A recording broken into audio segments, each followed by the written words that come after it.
Approval of the minutes of March the 1st, 2016. Need a motion. Roll call, please. Mr. Anderson? Yes. Mr. Murphy? Yes. Mr. Robinson? Mr. Dodson? Yes. Mr. Burney? Yes. Judge Deskin? Yes. For approval and discussion. Roger, Bobby, would you read the discussion and approval of the adoption of resolution? Yes, sir. Will you young gentlemen come up front?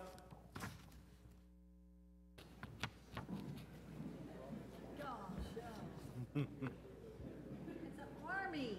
What a ball team. Wow. Look at this. Hey, guys.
Ready to proceed?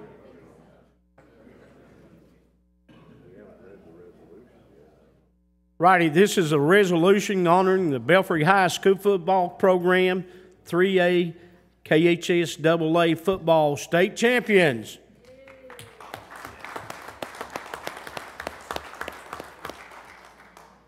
Whereas the Belfry High School Pirates entered the 2015 season as defending 3A champions and began their title defense under the pressures that accompanies all winning teams with championship traditions. And whereas the Belfry High School Pirates completed an extraordinary season, winning 14 games against only one loss, and captured their third consecutive Class 3A state title. And whereas on December the 6th, 2015, the Belfry High School Pirates took on the Lexington Catholic Knights and held Lexington Catholic to 117 total offensive yards. And whereas the Belfry High School Pirates secured a 43-0 victory and Belfry's fifth state championship in program history, led by MVP Andrew Fletcher's 117-yard rushing yards and 2 touchdowns, Zonder Willis's 89 rushing yards and 1 touchdown, and Derek Wellman's 77 rushing yards and 2 touchdowns. And whereas the Belfry High School Pirates coaching staff, led by Coach Philip Haywood, assistant coaches James Rowe, Todd Castle, Anthony Tackett, Matt Varney, Nathan Coleman, Jonathan Wright, Casey Leaguire, Ryan Chapman, Jim Booth, Jason Cross, David Jones, Matt Markham, Gary Runyon have helped these young men grow on and off the playing field. Now, therefore, be it resolved by the Pike County Fiscal Court to honor the 2015 Belfry Pirate High School football team upon winning the 2015 Class 3A KHS AA state championship, and thereby recognize the time and effort of all players, coaches, and support staff that helped make the 2015 season a success. Witnessed by our hands this 15th day of March, 2016.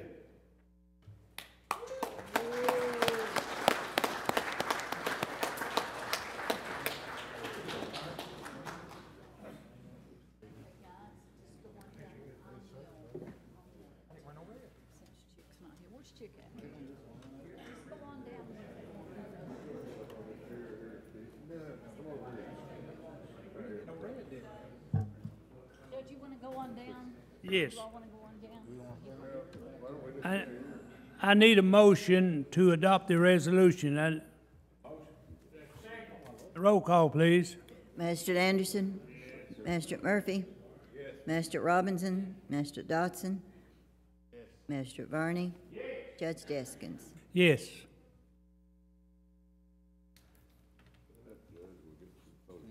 All right. Y'all want to get closer, or is this good? It's okay? How many biggies they'll never see them. They'll sack the quarterback. What's your fan? They're eyeballing Leo anyways. Sack the quarterback. I'd just like to make a comment. I played a little football in the late 40s, and I scored 1 touchdown in 4 years, and we beat Whitesburg by 6 points. I'm real honored, and I'm real honored and proud of you guys. You've done a great job, and you're just the best team I know of, and I think Pike was a pretty good team too. But you guys did a great job many times. Thank you all very much.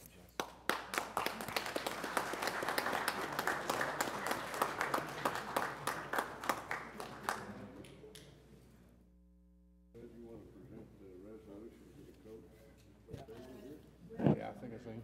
We don't have. Swap over here, Judge. Over here? Well, let's let him get a picture presented. Okay, okay. You all go on. Go down, go around. Come on, Jim. Come on, Bobby.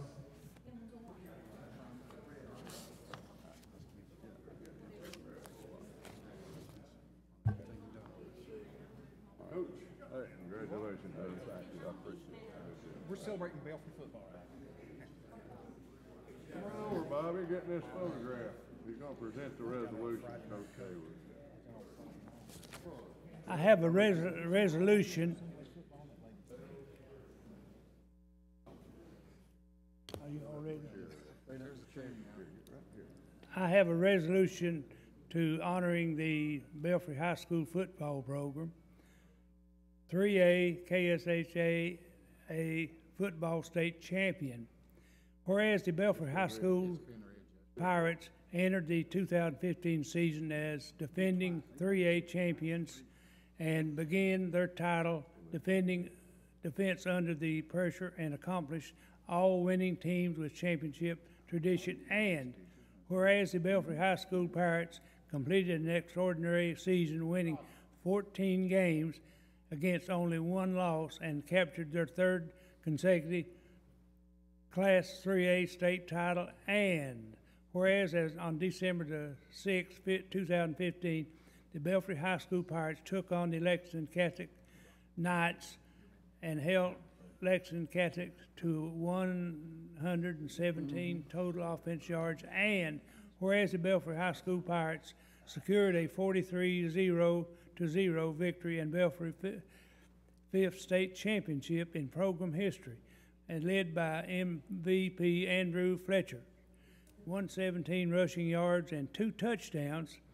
Rhonda Willis, 89 rushing yards and 1 touchdown, and Derek Wellman, 77 rushing yards rushing and 2 touchdowns. And whereas the Belfry High School Pirates coaching staff, led by Coach Philip Hayward and assistant coach James Rowe, Todd Castle, Anthony Tackett, Matt Varney, Nathan Coleman, Jonathan Wright, Casey LaQuire, Ryan Chapman, and Jim Booth, Jason Cross, David Jones, Matt Markham, Gary Runyon have helped these young men grow on and off the playing field. Now, therefore, it is as it be it resolved by the Pike County Fiscal Court to honor the 2015 Belfry Pirates high school football team upon winning the 2015 Class A KHSAA state championship, and thereby recognize the time and effort of all players, coaches, and sports staff that helped make the 2015 season a great success. And I congratulate all of you guys. Thank you. Present that to Coach Hayward. Yes. You're right. Thank you. Great job. Can take it down so we get Chick Johnson to sign it and send it to you. All right. Coach, you want to say anything? Yeah, go ahead. Yeah, okay. Yeah.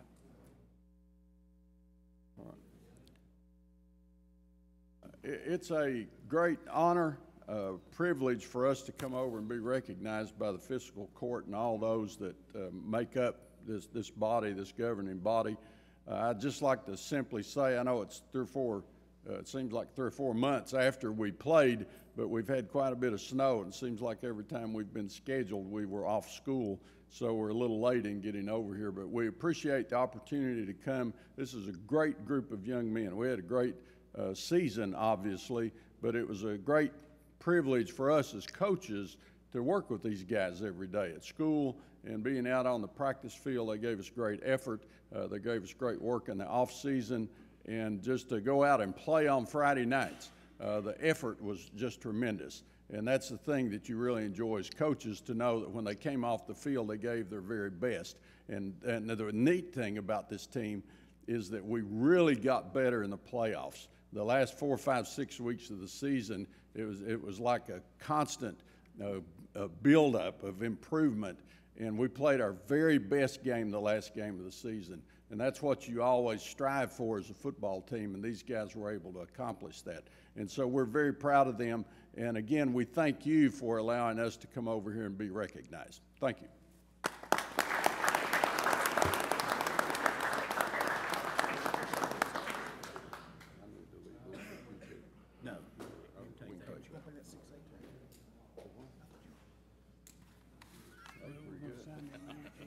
Chick's the only one that ain't signed. John, are you through with my code? Your what? Code, administrative code. I just must have left it in the car. So probably Hey!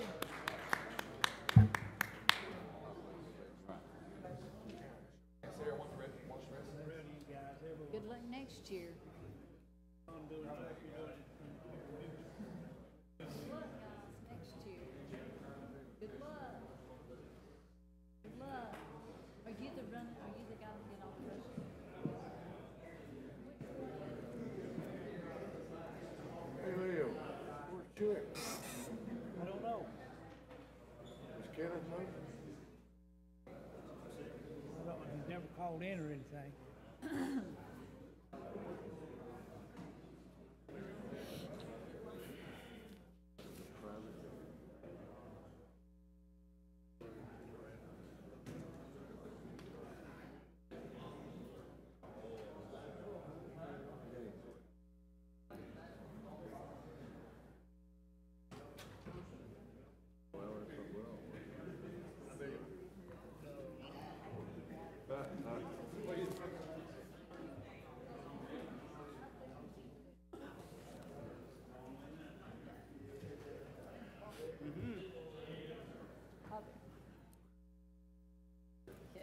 Now we have another proclamation. Who's reading it? John Day. Okay.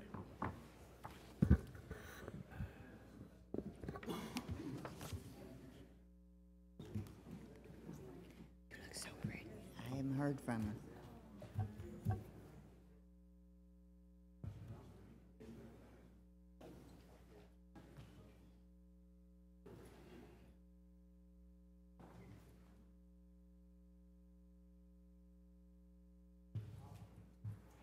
Now, we have another adoption of a proclamation naming April 19, 2016 as Cerebral Palsy Day in Pike County. John Doug, will you please read the resolution? Yes, Judge. This is a proclamation naming March 19, 2016 as Cerebral Palsy Day by the Pike County Judge Executive. Whereas cerebral palsy is a neuromotor disability that affects body movement, posture, and muscle coordination. It is not a disease. And whereas cerebral palsy is caused by damage to one or more specific areas of the brain, usually occurring during fetal development, before, during, or shortly after birth, during infancy, or during early childhood.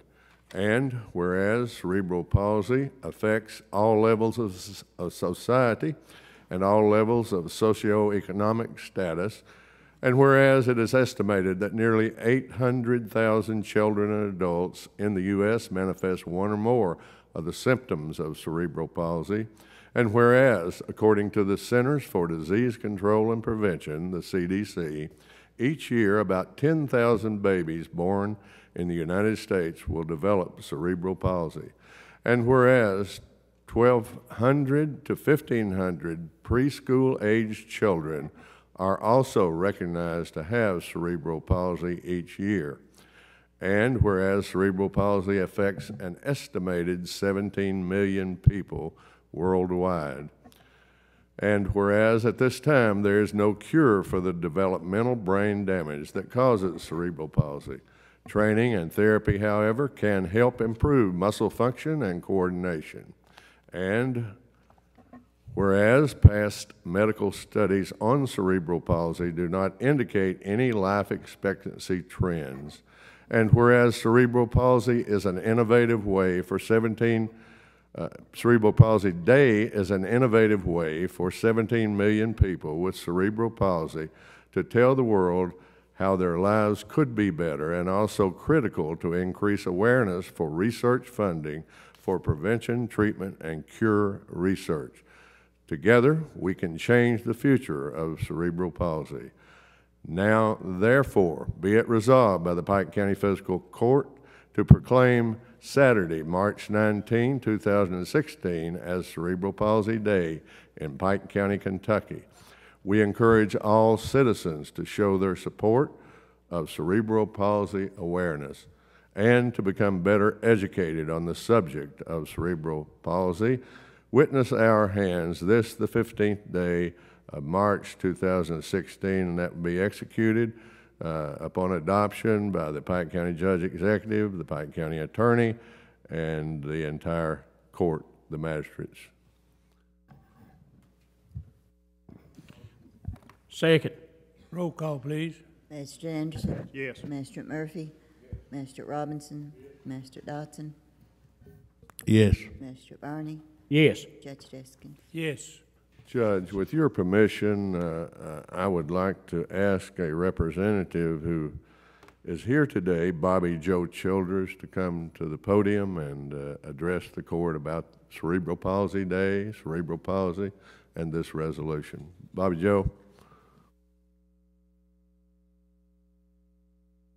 Yes, we are having our walk. It's our third annual Cerebral Palsy Walk this Saturday, March the 19th.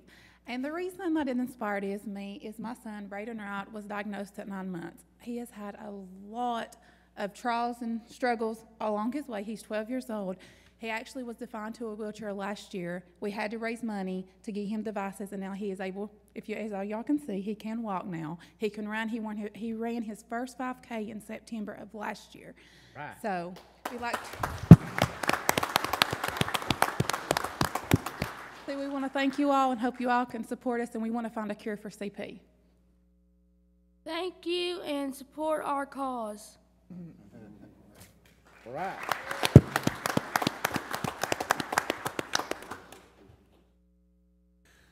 Approval of a contract with Kevin Jerome Prater for services around sound system and booking of entertainment for Hillbilly Days 2016, and authorizing the issuance of a check in the amount of $2,600. Second.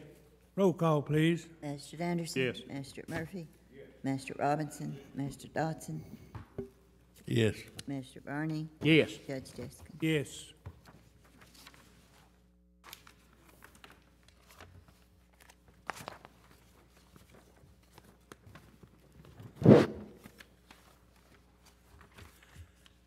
Public comment. Mike May.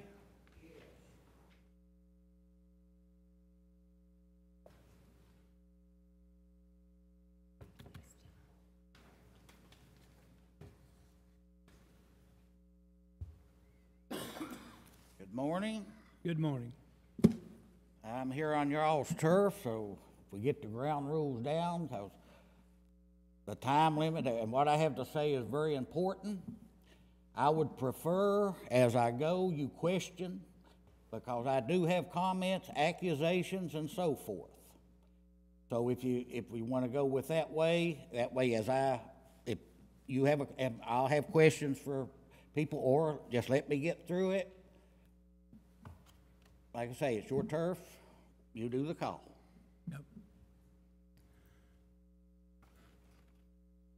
Go ahead, Mr. May, with your comments. Okay. I'm going to take it that we can open up with questions and, you know, what do as we go then. Well, I'm certainly not a public speaker, would rather not be here. But even sitting back there when you did the Pledge of Allegiance, you know, a lot of times the words, that's all we say. Sometimes in prayer, that's all it is. The last, I believe, 4 words of a Pledge of Allegiance, you know, liberty and justice for all. I'm here to hope to be part of that all.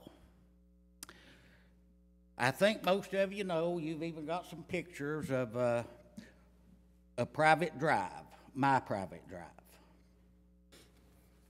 The damage, the big deal is the county got on it without permission, doing things that they legally can't do no way, with cemeteries and so forth. Now, last meeting, there was a lot of confusion here, and I think unnecessary confusion. I'm not a diplomatic person. I learned a long time ago, I had a friend. He told me, Mike, you need to be more diplomatic. I say, hey, people don't understand nothing like plain talk, and if they don't want to, they ain't going to understand that. I think that was part of the problem here last meeting. Our county attorney, he told, and glad to see you here, if I could call you John Doug, because that's better than, I know you don't know me personally, but I followed you for years. And you have no problem that I have seen to direct to these people the law. Keith Hall, he said it, but he didn't say it with authority. And really, I've got statutes, there's like 8 statutes, Kentucky revised statutes pertaining to drains, private work, cemeteries. You know, 178.010, definition of roads. Now, I'm not going to cite these, and I stand to be corrected if I misspeak or if I interpret this wrongly. I'm sure John Doug will jump in and correct me. The Constitution is Mr. Walker there a while back. John Doug, you've done a fine job of expressing that you can't trespass and go on private property. And you brought up, and I think with passion when you said it, we do have a Constitution. Well, you know, I think that Constitution should apply to me, not just a select few. Now, first question, have they, I'm sure y'all do know why I'm here. I was going to ask you, Mr. May, if you don't care, could you tell the court what your complaint is, and then you can get into your comments? All right, they was District 6 over there. They was graveling a cemetery. Now, to get to that cemetery, they had to go across my private drive without permission. I went to our magistrate. He was very arrogant, unapologetic when I confronted him, and said he would do the same thing tomorrow. Now, guys, I probably wouldn't even have to be here if the discussion and you take the responsibility and so forth. Now, did you know why I was here? Yes, sir. This happened February the 5th. I called the judge's office, left a message, even told him my complaint, asked to return my call. Been 39 days. Ain't heard nothing. Have y'all done an investigation in this? Can I call you Mike? Hey, absolutely. All right, Mike, we have, and I'm well aware of it. I was even aware of it before the recent burial. I told another person, I won't use any names, he's not here, and that wouldn't be fair to him. But you know who I'm talking about. I told him, he came to the county attorney's office, wanted to get that road open. I think at the time it had been blocked. I think you had blocked it. I was aware of this from about 3 years ago. There was a controversy on this same road. Don't know if a lawsuit was ever filed or not. But the long and the short of it is, after the county attorney's office could not get involved in that, and the other person was clearly told that the reason was this is not a county road, it's not even a public road.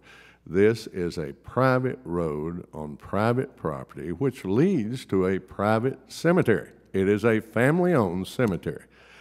I have discussed this with Magistrate Barney. And Magistrate Barney, do you mind if I say what I told you? I said what you did was not legal, putting gravel on that road. I said, I don't know what, I found out about it after the fact, but I don't know what you can do, go back and pick up the gravel. I don't know what to do at this point in time, but that was the conclusion that I made after investigation, which didn't really have to require much because I already knew about the situation over there. Kentucky law is crystal clear, and I want the magistrates to hear this and the public to hear it. You cannot use county equipment, county material, on a private cemetery road. Neither can you go to a private cemetery and work on it. Now, a public cemetery with a public road leading to it is different. I had done some considerable research on this because this issue pops up from time to time, and everybody always wants to ask me. I got about 3 different Attorney General's opinion on this very issue. This is a 1982, so this issue's been floating around a long time, Mike. And it was a question by the Fleming County Fiscal Court. And the question was, can you work on private, or can you work on cemeteries? Now, the Attorney General's opinion goes into considerable detail, citing case law from the Court of Appeals and the Kentucky Supreme Court, and, well, the Court of Appeals at that time was the highest court in the land. The court has said, and the Attorney General agreed, that you can use county equipment and county material on a public road leading to a public cemetery, okay? So the question becomes, what is a public cemetery and what is a private cemetery? There was no question in my mind with regard to the cemetery on your, I believe the cemetery is on your property also. If I could also, even with that being said of public, I think there's a statute that goes to that it has to be in the county road system. I'm going to disagree with you, Mike, okay, if I may. The opinions make it clear that you can even work, the county can even work on a public road. Now, normally, in every other case, you're right, okay? Public road needs to be in the county road system before we work on it. But that's one exception that the courts have made because of public policy regarding public cemeteries, and it would take me all day to go into that. But be that as it may, I think that is the law. But here, clearly, it was a private road, a private cemetery. Now, some of these, you know, they even go into these, in these opinions as to what is public and what is private. And I think the court needs to hear that. I really wasn't prepared to make this kind of spiel today, but let me just read here. As a caveat, we wish to stress the 2 classes of cemeteries, public and private, in 14 Am. Juris 2nd, Cemeteries, Section 2, pages 699 to 700. A public cemetery is defined as follows. A public cemetery is one used by the general community, a neighborhood, or a church, while a private cemetery is one used only by a family or a small portion of the community. However, the test of whether a cemetery is public or private is public user, and not who has title thereto. Thus, a cemetery, though privately owned or maintained, may be deemed a public cemetery if it is open under reasonable regulations to the use of the public for the burial of the dead. Now, I wish I had enough time, Mike, to go into what the court's reasoning was with regard to that one exception, but to me, it's clear. Now, what may be confusing to the court is, well, is it a public or private cemetery? Is it a public road or a private road? Not in your case, as I say, it's crystal clear to me. And that's why I would urge this court, as a matter of policy, when you've got those questions, use the road commissioner for what the road commissioner was intended to be, to answer those. And then the road commissioner will, in turn, come to the county attorney if he still has questions. And so, you know, the buck will stop here. But, you know, there may be questions all the time about that. Not in your case, though. And I hope I've adequately explained this. Thank you, you have. Well, if there was an investigation, okay, don't you think the person complaining should have been contacted, talked to? I mean, but to me, that's not a thorough investigation. Well, it is, because you agree with the conclusion. I already knew what it was. Why do I have to investigate what I already know? It was a private road leading to a private cemetery. And I told Master Varney he made a mistake. He said, well, what can I do? And I said, I'd apologize and maybe figure out some way to compensate the county or something else. I have to let Master Varney talk for himself. But there, you don't investigate what you already know. Okay, fair enough. I've got a question here. I'm a road commissioner, and what can we do to make you happy? I know it's infringed on your property, but could we go up there when it dried up? Right now it's real wet, it's too moist to do anything.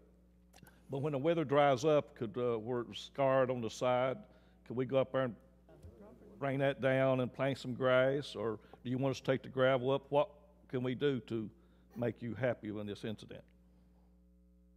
Well, there's a question, and I have a feller, I've spent a lot of money up there, and there's a feller sitting right there beside of you has done work up there for me. Been several years, done a good job, and I'm gonna tell you who paid for that work, me. And as far as the cemetery goes, I have put drains in, I have put gravel down, I have paid out of my pocket. So one of the things with, you know, even I believe the county attorney was talking, he would not prosecute because of such little money. Does that apply to shoplifters and so forth? But what I would suggest is the compassion and all that. Hey, get down in your pocket if you want to help somebody needy. But what I find is the people that get these favors live in large. And even though some may question how they come about it, that's another thing. But when you've got several houses, Mercedes and so on, and several cars, and I will probably, if you find who this stuff is done for, not just, and I will get to this, to tie things together, that, and we won't mention names. I have went to the road foreman, I've done this. Now, our former magistrate would never return my phone call. Hey, but I did finally get with Danny Branham, talk to him, this and that, but I have complained. This same person, the county put a drain across the county road for the sole purpose of him running a natural gas line through it. It is covered up now. I went to Magistrate Varney. You know, I sipped some of the Kool-Aid he was putting here about good stewards of county money. But I told him, and I said, well, we will see. I'm here. Now, I did this several months ago. There's also approximately 150 foot of ditch line covered up and a drain that had been years. Now, I'm talking a separate drain down on the lower end that was covered up. Danny Branham, when I made the complaint about that, he says, the next time he said, my men could not find a drain. Well, it is obvious, it's there now, and one thing I would like for the road commissioner, the newspaper, the media, I know y'all complain a lot about that, but the freedom of the press, hey, you know, it made this country what it is. We may not like this, we may not like that, but, you know, I think there's statutes that speak that if you do private work, if you have to go and you do that, then you will bill that person. And if it don't pay up, you attach a lien to the property. And when there's getting confusion about drains and doing work, and yes, we can get on private property. That statute, correct me if I'm wrong, John Doug, refers to if there's a problem there and it's not mine, because the landowner, the way I see it, is responsible. But now if it's not that, but I cannot stop you from getting on my property. But you have to compensate the person if it happens. You're basically right, Mike, and I think the court's well aware of that statute. It's the only time you can go on private property when you need to do work to protect, for example, the public roads. For example, if there's a drain that's defective, even though that drain may be on private property, if that's causing flooding and a dangerous condition on a county road, for example, you can go in there and rip that drain out and fix it. But that's the only time. Matter of fact, the statute, and you seem to have read them there, even says we can take a fence out, we can remove trees, we can do a whole lot of things to protect the public roads. But that's the only time. Thank you, Mike. And then the other statute referring to the work on that is, it will, and let's get to the grab, whatever the equipment, whatever, it's also illegal for the person to receive these favors. Not just the parties doing it, but if I get you to come up and gravel my private property and receive that, then I have broke the law. But I would like for everybody to go over and look at the part where there's a natural gas line run through, and it was installed by the county. I had even tried the newspaper, because it seems like if it ain't there, out there for the public to see, then there ain't been no damage done or anything done wrong.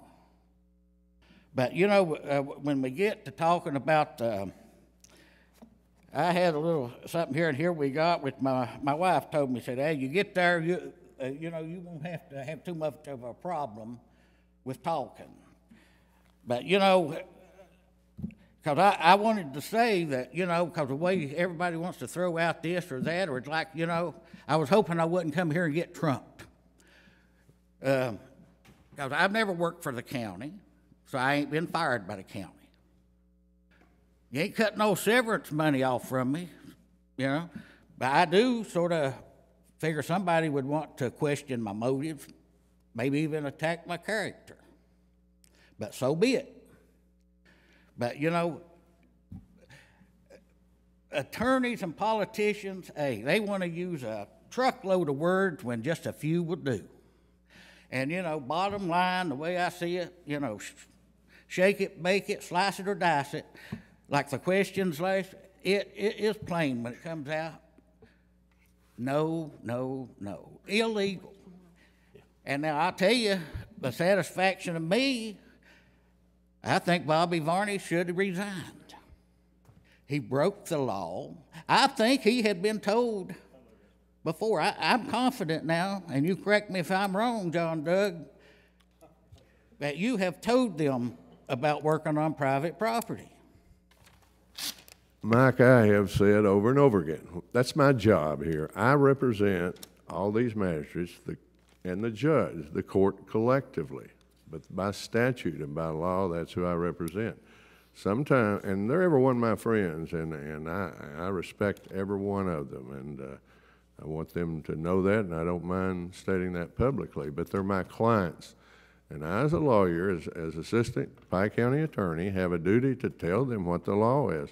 Sometimes they maybe don't like what I tell them that the law is, but I'm sorry, that's my job. I've been an attorney 44 years, and I'm not perfect, far from it, far from it. But I do my best to research the law and tell these guys what the law is, because I don't want them to get in trouble. And you know, that's what I get the big bucks for. If they, if they've got a question, they know I'm always available by cell phone. I'm usually around the courthouse all the time. And, we just got to make an effort that these kind of things don't happen. We're in a tight budget situation. And, I realize, Mike, the situation where a family can't get a hearse on a hill or something like that, and they want the county to work on the roads, and historically, we all know that's been done. But all I can say, if you do it, you violate the law. I mean, it's as simple as I can be. Now, sometimes that's hard, but it's sometimes not easy to follow the law. Thank you, Mike. Mike, I hope you've said everything you need to say, and I'm not trying to cut you off, but normally we give... No, I haven't. Oh, you haven't? No, sir, I haven't. Normally, the code provides for 10 minutes, but anyway, go ahead. That's the reason I'd asked to start with if you wanted me to go through it and discuss later or do this. So if I may proceed. If I can say something, Mike, I realize in this situation, wasn't aware of to begin with, but I've done a little research on it after you made a complaint. But generally speaking, I understand it's a private road there that you got now through the situation. But generally speaking, this group has always tried to help people in deaf. And my understanding, to Bobby's defense, there was a woman died in California, supposedly maybe it needed to be buried. It was a member of the family. So the compassion of the court is try to help people when there's a death in that sad moment of tragedy. Very rarely does it come up to be a problem, and it probably may not been one they just checked if you. But I was talking to Bobby and to Danny at the ambulance, the funeral home director had told them that he had give permission to take the hearse up there. So in order to get a hearse up there, a general understanding is if you've been said to get it up there and it's a pad road, you can't get it there, you would maybe assume that it was all right. Maybe you shouldn't assume that, but I would think that was their norm. They thought they were doing a good deed, and it wound up not, being because of tragedy happened. Somebody lost their life and passed away in this earth, and most people want to try to help people in a moment of sorrow. But, I don't know the situation in your family there, but apparently there's some issues. Definitely But, so. We are sorry that happened, and we're, correct it if you want the gravels tucked up, but I would think it'd improve the road some for you. Or we can go and paint grass, put straw on it where it looks bad on the sides there. I've seen that too. There's drains been crushed. One large one been stopped up. I don't think it's been. Well, we will look at that issue, and I'll go up there and examine I'll that tell you and what I would correct rather any do. problems. I'd rather get a private contractor, a man that's done many a job up there, and have the county pay him.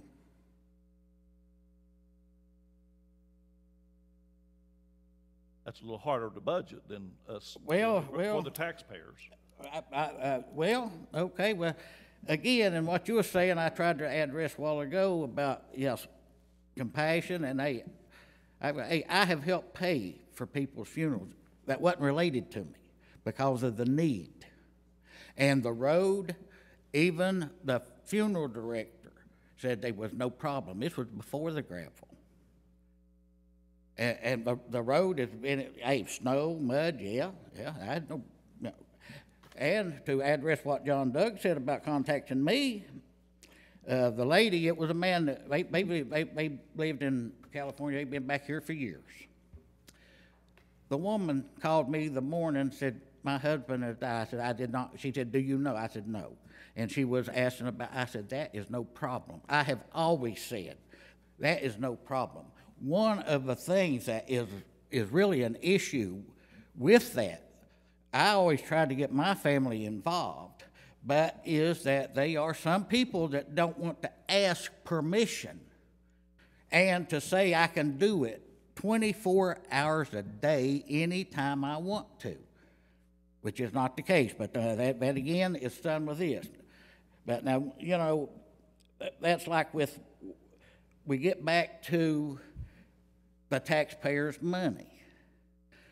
Well, yes, that's an issue with me here, and be it with Magistrate Dotson or whoever it is, and whether it's been done for 20 years or not, a policy, then I say you have an illegal policy. You have done illegal stuff for 20 years. Now, in addressing that here, you know, there was some fair and consistent. A lot of that going on last by, I believe it was the treasurer. And I agree with that. But when a person can be fired for using county employees on private property, does it really matter whether he's the one benefiting or someone else is benefiting? Now, let me read you this, and I'll try not to be much longer, because I'm sure, you know, hey, you don't want to hear what I have to say. That's just as how things go. This is a quote from P.J. O'Rourke. No drug, not even alcohol, causes the fundamental ills of society. If we're looking for the source of our troubles, we shouldn't test people for drugs. We should test them for stupidity, ignorance, greed, and the love of power. Now, that being said, hey, ponder on it. But I would get with me and see, the road was rutted in the trucks come there, well, you're looking at 40,000 pounds. They was backing across up my property and up my drive about 300 foot, dumping the gravel, taking a backhoe. And you know, we talk about small amounts of money. Well, they was several loads of gravel. They was a backhoe that I'm sure had to be trimmed from Belfry there and back. And you know, the gravel job, if you notice, the gravel ended up in the middle of the road. So what needs to be done is it, you know, really smoothed out. And you know, and comments of, hey, what's wrong with this fella complaining about getting gravel on his driveway? Well, if it's wrong whether it's me or whoever else. But I would like the issue of what I had said before about the other incident of ditch being filled up in the drains. I would like that to be addressed. So maybe y'all can ponder on that one a little bit. Can I address that right now for you? Yes, sir. Okay, we'll try to be civil. But for 22 years, you know, I've been magistrate. And before I become magistrate, I worked for a guy for 8 years doing these problems.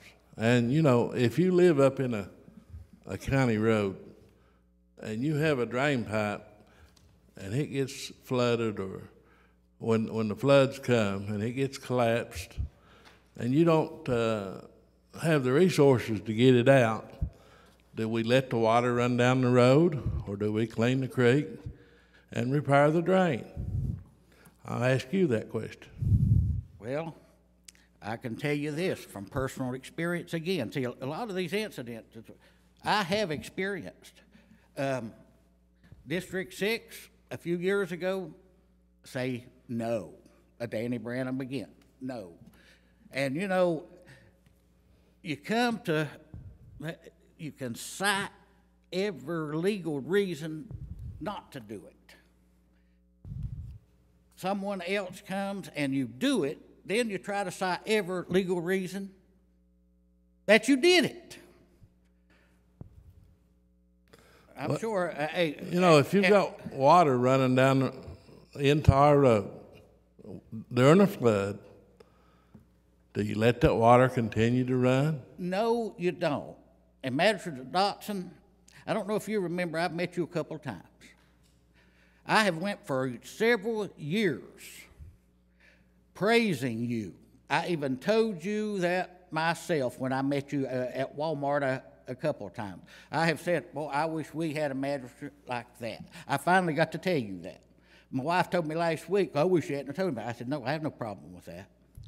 But, you know, when it comes like with religion, hey, I'm not a believer once in grace, always in grace. You have to keep right on striving to do the right thing. But no, you should do that. But I have been denied that. And it is the responsibility. Yeah, I wish I could call you fellers and say, you know, the work Paul done. involved the drain, just like you're saying. Yeah, it rotted out in the middle of the flood. This had been several years ago. I had to get a loan. But I didn't ask, because you know what? It wasn't right. I paid for it myself. So I think, maybe we can talk about these things, later on. I did want to get here and throw it out publicly, because they have been, and I will say this administration does seem to be more, using your words, the show horse that sit there before. You have a complaint, you ask the question, he'd go back 40 years of telling you what good they did and still wouldn't address the dang question. So I think I'm done. I'm going to leave you with this. And guys, there was a movie, The American President, Michael Douglas. And the last part of it, and boy, and hey, I'm a firm believer in individual rights. But it goes, and I know this is a movie, I wish we could have more of it, but he says, I've been too busy trying to keep my job rather than to do my job. So if there are any more questions of me, I will. Mr. May, I'd like to thank you for coming before the court today. And we need people to work together with the court and try to help solve some of the problems that we have in our county. I will agree. We have a lot of people that we represent that are in pretty tough situations sometimes, getting in and out of their holler to get on the main road. When we have a situation that we can do something for people, if it's a word of inspiration or whatever. We need to stand together and work together if this county's going to prosper. And the same thing is with our country. If we don't stand firm with our country, I don't agree with all things that's going on. I wish they could change it. But, we've got to stand firm in what we believe. And I'm going to continue to do whatever I have to help my people that I represent within the law. Within the law, amen. And the law varies in many ways that we could sway, we could change. Like you said a while ago, there's a lawyer opinion, there's a politician opinion, and your opinion. And we just need to sit down and talk, work it out. And, when the election comes, if you don't like these people or whatever, then that's why you have that freedom. You just a while ago said, vote them out and put new people in. But, if I offended you in any way, I'm sorry. But, I just told you how I feel. And a lot of times when the work crew is out working, they don't call these magistrates and say, we've got this problem. They go ahead and correct it and do it. And then if it's wrong, then we take the blame for it. And that's why you pay us. And, I just wish that this country could get along better and this county and work together to benefit our neighbor. That's one thing we need to do is take care of our neighbor.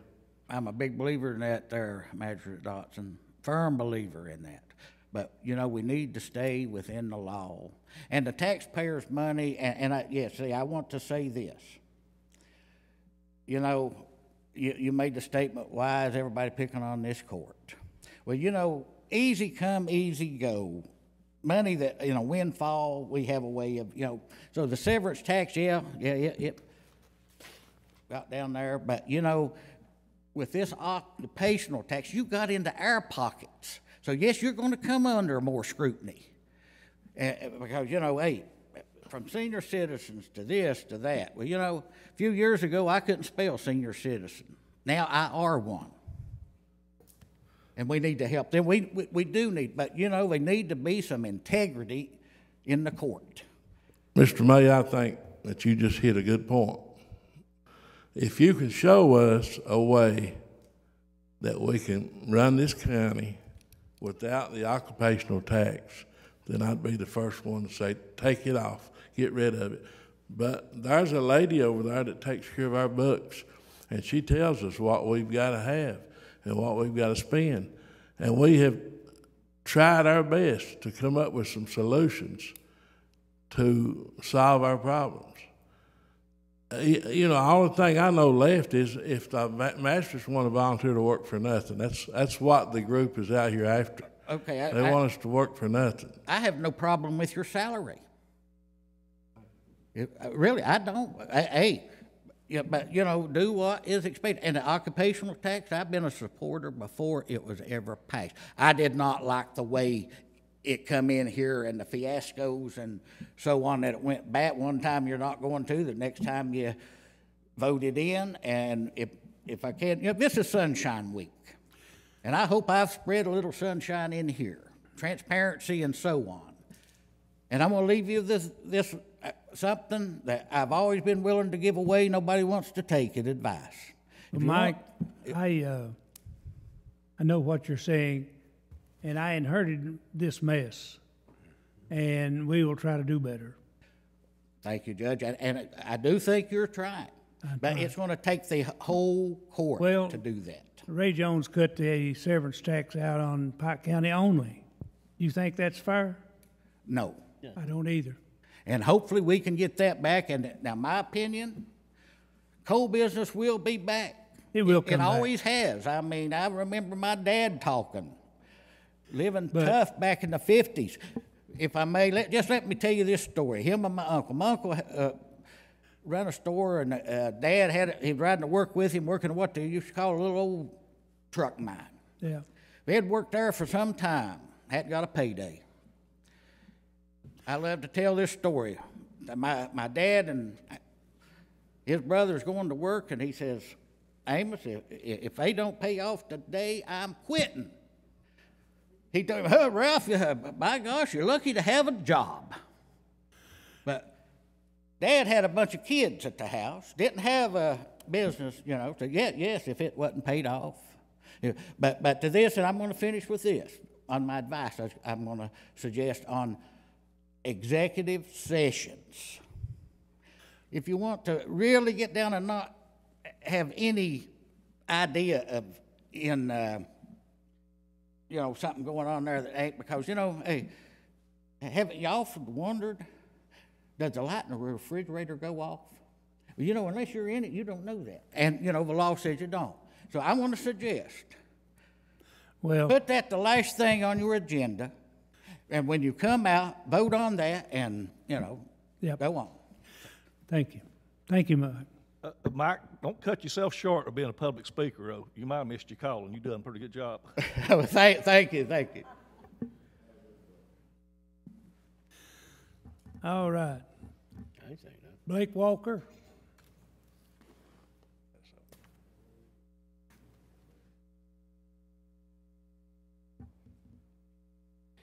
Good morning. I'll try to not take hardly as much time. But you all know why I'm here, the bridge at Walker's Branch. And I didn't get to come to last month's court meeting.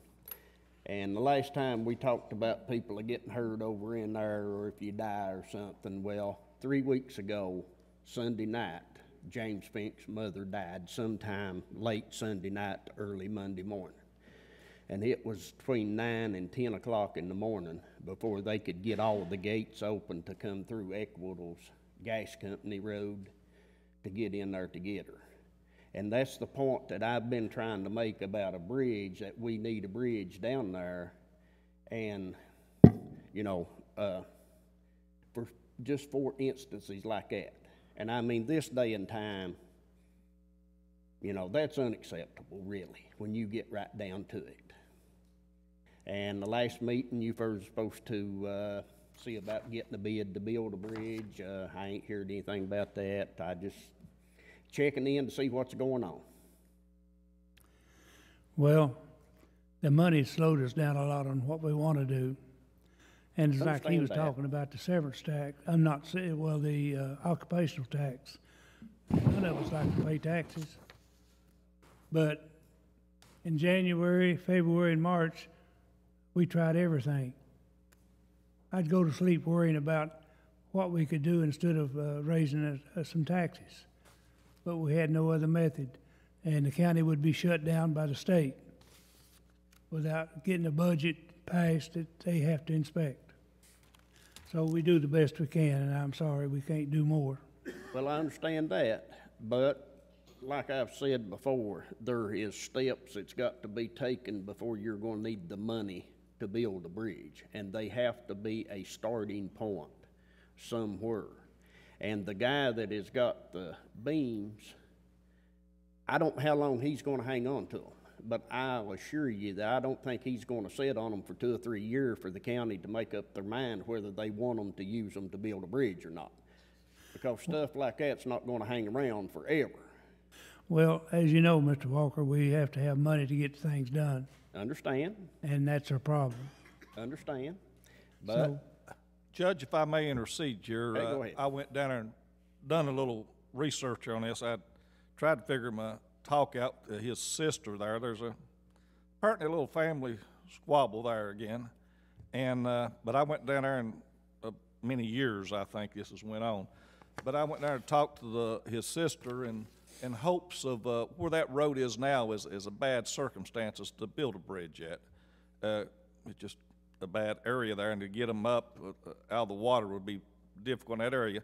And my thoughts was move the road on up the bottom a little ways and go across his property and go across to her property. And I thought it might make her happy if closed the road there where it went by her house, where she wouldn't have to look at traffic or see people. But I talked to her last week, and my diplomat skills didn't work with her. She wouldn't have it, and she's trying to say it's an 8-foot road, or I don't know if there's any 8-foot roads, but she ain't going to cooperate, and that would be the easiest thing to do, to move it up. It would have a shorter bridge and would be higher out of the water if we could move it upstream a little bit and work it out. But Blake, can don't you wanna talk to your cooperate. sister? no. I mean, that's just, it wouldn't do no good, because when I walk through well, I'd probably get told pretty roughly to not even get out of my vehicle. Well, I think we might be able to do something in late summer and get that bridge done, but we have to have her and your cooperation to get what we can done.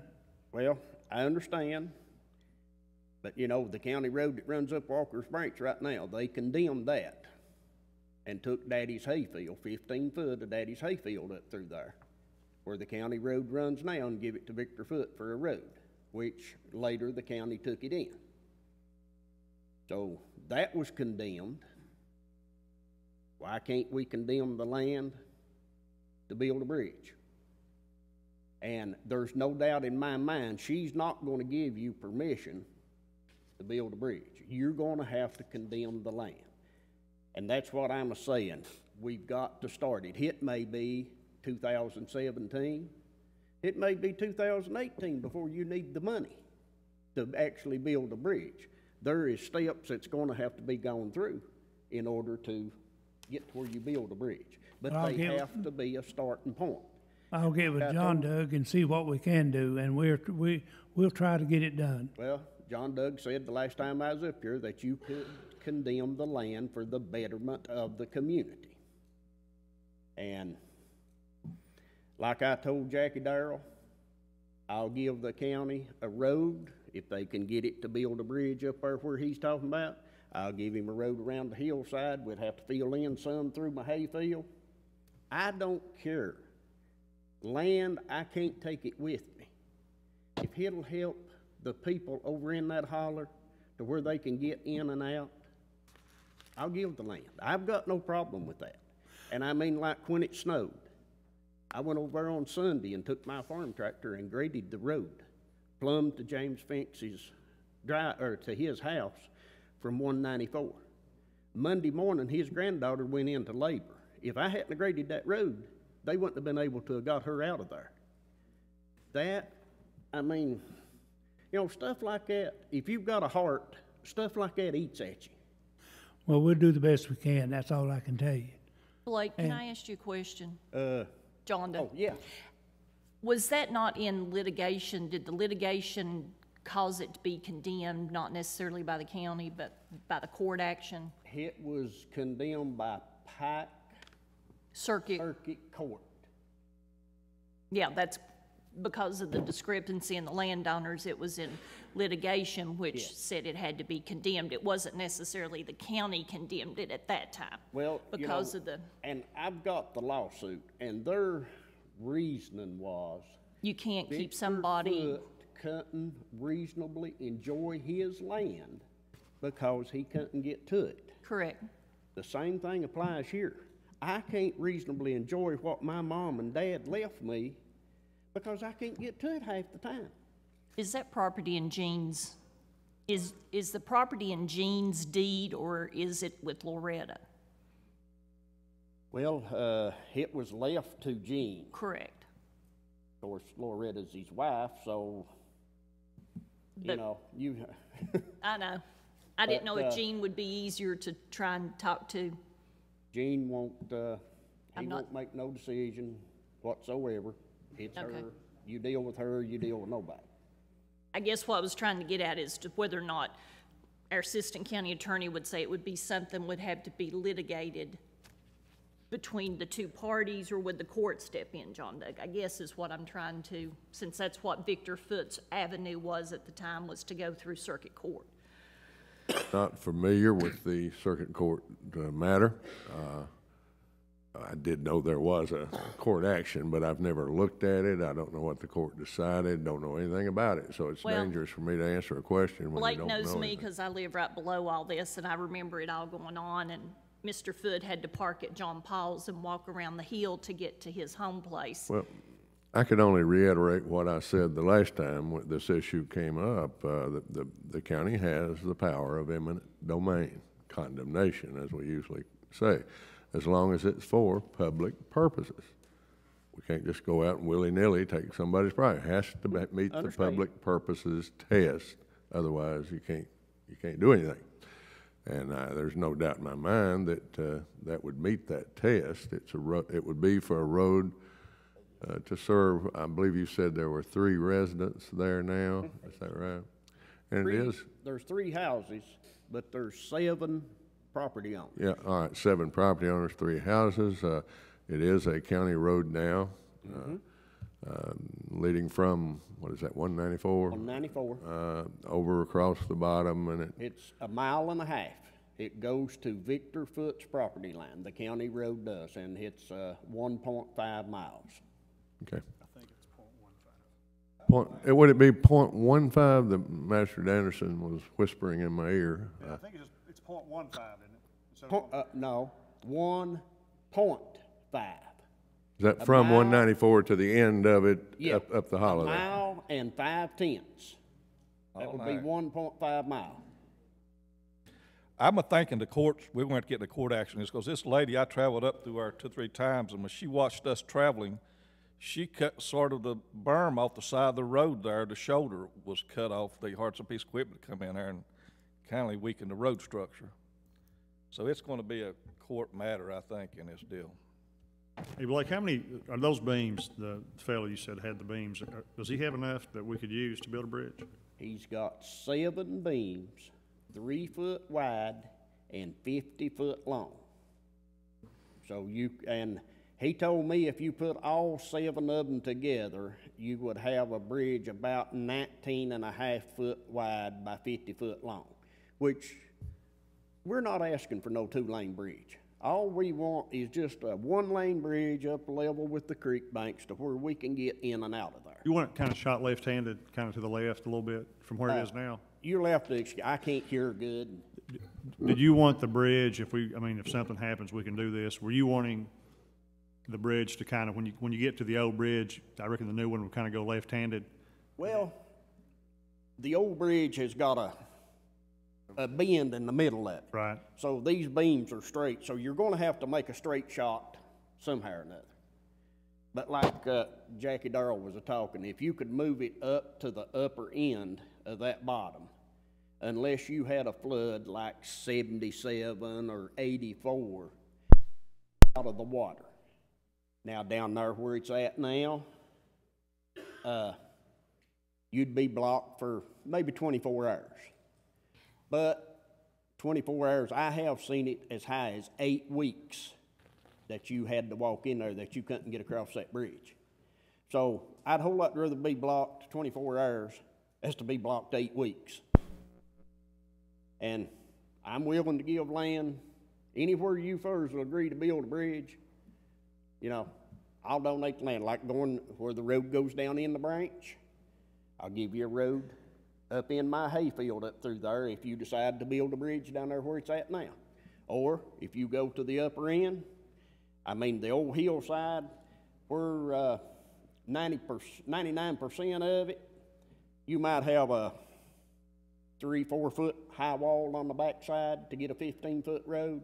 And then there's one place that goes around the curve, point there. It's just so steep you'd have to fill in around it to bring the road up level, and you would have to stay up on the hillside in order to be out of the water, because the old hayfield, I mean, water gets over top of every bit of it, so you would have to stay up right along the edge of the hillside in order to get out of the water. Blake, we will work on the project and see what we can get done, but we have to move on. Thank you for coming. I'll check back in next month and see how things is going. All right. Thank you for your time. All right. For approval and discussion, presentation regarding the Kentucky Department of Transportation Rural Secondary Road Program.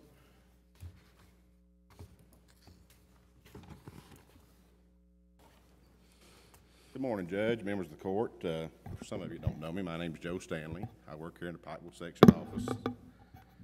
And as we do annually, we come to the court and present our recommended projects that's paid for through the Rural Secondary Program, and to accept any recommendations you have that we can add to it. And this year, we have $2,946,000, just a little over that, is our anticipated allotment. From that, $365,730 is flex fund money, which usually goes to the county to be used on county roads. And just a little over $1 million of that is used for our normal maintenance of rural secondary roads, traffic control, rural maintenance, all that. Then there's an administrative cost out of that. It's just $3,862, which leaves us just a little over $1.5 million. And we've got, I think 10, 11 projects that we're recommending this year. And you all have a copy of that, and which I will go over them. And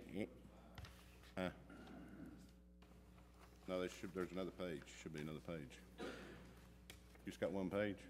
It goes 3, 4, 5, and then there's math. Well, I'm sorry, there's 13 projects. I'll leave you a copy. Anyhow, the projects are starting off with Ball Fork Mountain, which is over in the head of Pond Creek. That's resurfacing that mountain. It was heavily damaged by the flooding back earlier in the year. And that extends on down Blackberry a piece to do a little asphalt patching. Resurfacing the Feds Creek Road. And Cowpen Caney Mountain, which is here below town, resurfacing and patching that. Yeah. The first 1.5 miles of A-Flex Burnwell Road. You got another page? Resurfacing that. See, I ain't got that page. Doing some asphalt patching on Forest Hills Road.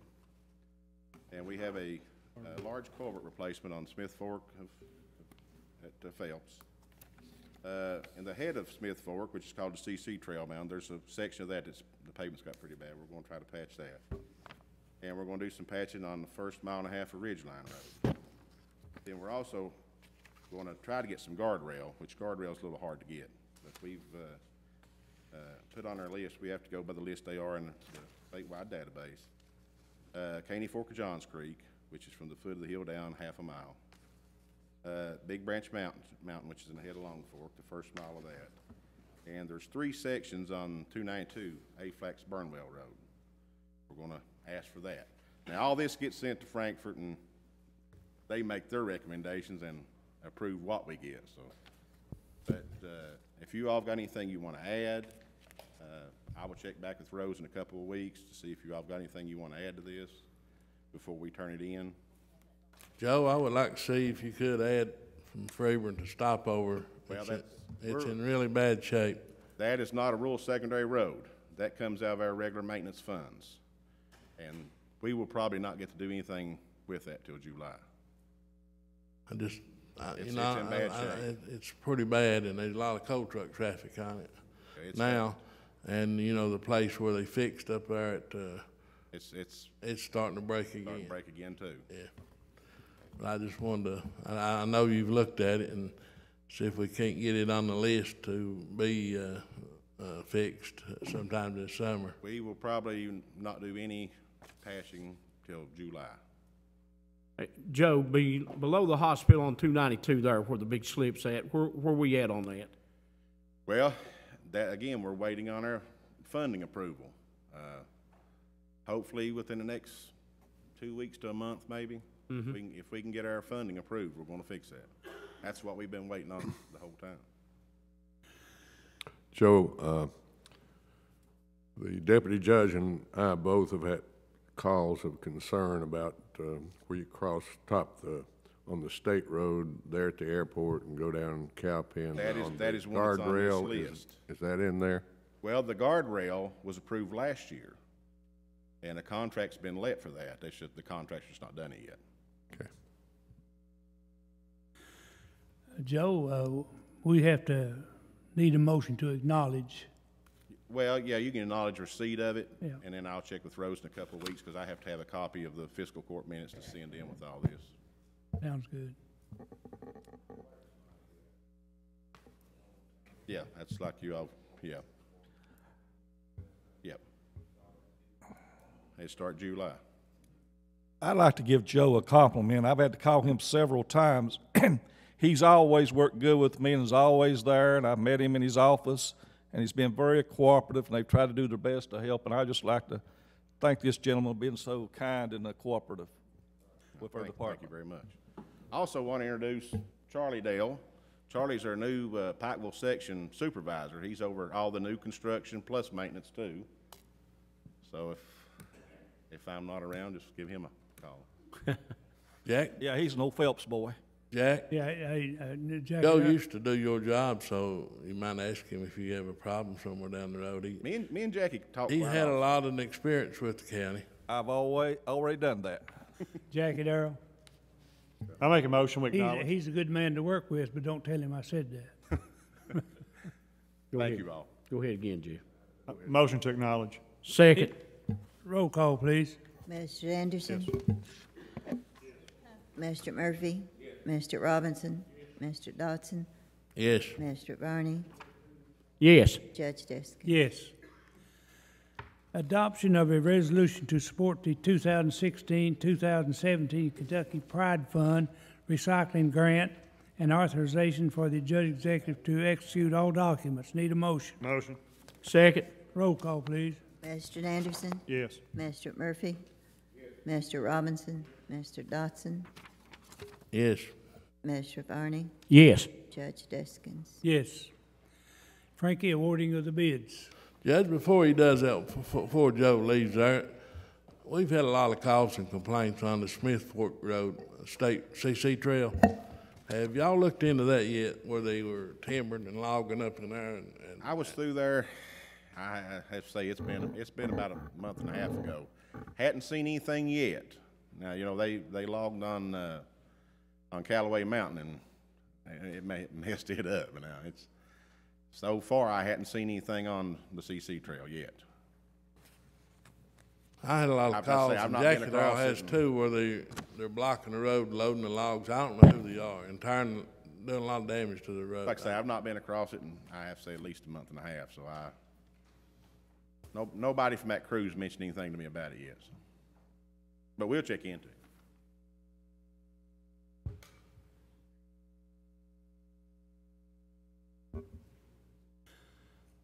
Judge, if I could, I'd like to present the annual March material bids to the fiscal court.